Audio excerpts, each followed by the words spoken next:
Hey guys, যদিহে পোনপ্ৰথমবাৰৰ বাবে আমাৰ চেনেলটো চাই আছে, প্লিজ চেনেলটো সাবস্ক্ৰাইব কৰি কাষতে থকা বেল আইকনটো প্ৰেছ কৰি অল কৰি দিবলৈ নাপাহৰিব। ৰং টিভিত সম্প্ৰচাৰিত হৈ থকা ফুটগধূলি চিৰিয়েলত প্ৰণয় চৰিত্ৰত অভিনয় কৰা অভিনেতাজন আচলতে হয় কোন, ঘৰ ক'ত, কাৰ সৈতে প্ৰেমৰ সম্পৰ্কত আছে, সবিশেষ জানিব পাৰিব আজি এই ভিডিঅ'টোৰ মাধ্যমেৰে। গতিকে ভিডিঅ'টো অলপো স্কিপ নকৰাকৈ শেষলৈকে চাই থাকিব বুলি আশা কৰিলোঁ। ৰং টিভিত সম্প্ৰচাৰিত হৈ থকা ফুটগধূলি চিৰিয়েলত প্ৰণয় চৰিত্ৰত অভিনয় কৰা অভিনেতাজনৰ আচল নামটো হ'ল সিদ্ধাৰ্থ কলিতা। সিদ্ধাৰ্থ কলিতাৰ ঘৰ হৈছে নলবাৰী জিলা বৰভাগত, কিন্তু বৰ্তমান কৰ্মসূত্ৰে সিদ্ধাৰ্থ কলিতা গুৱাহাটীত থাকে। সিদ্ধাৰ্থ কলিতাৰ জন্ম হৈছিল 16 এপ্ৰিল তাৰিখে। সিদ্ধাৰ্থ কলিতাৰ পৰিয়ালত মাক দেউতাক আৰু দুগৰাকী বায়েক আছে।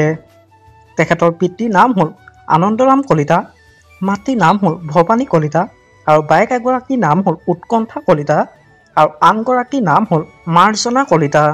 সিদ্ধাৰ্থ কলিতা শিক্ষাগত অৰ্হতা হ'ল তেওঁ স্কুল পঢ়িছিল শংকৰদেৱ শিশু বিদ্যা নিকেতনত ক্লাছ 4 লৈকে আৰু শেষত তেওঁ BBA কৰে।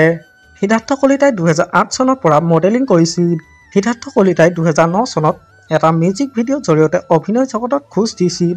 সিদ্ধাৰ্থ কলিতাই অভিনয় কৰা দুখনমান চিৰিয়েলৰ নাম হ'ল জোনাকী কাৰেং, দুটি মনৰ জোনাক, সপোনৰ ডেউকা, ৰাজ বোৱাৰী আৰু বৰ্তমান সিদ্ধাৰ্থ কলিতাই ফুটগধূলি চিৰিয়েলখনত প্ৰণয় চৰিত্ৰত অভিনয় কৰি দৰ্শকৰ মন জয় কৰিবলৈ সক্ষম হৈছে।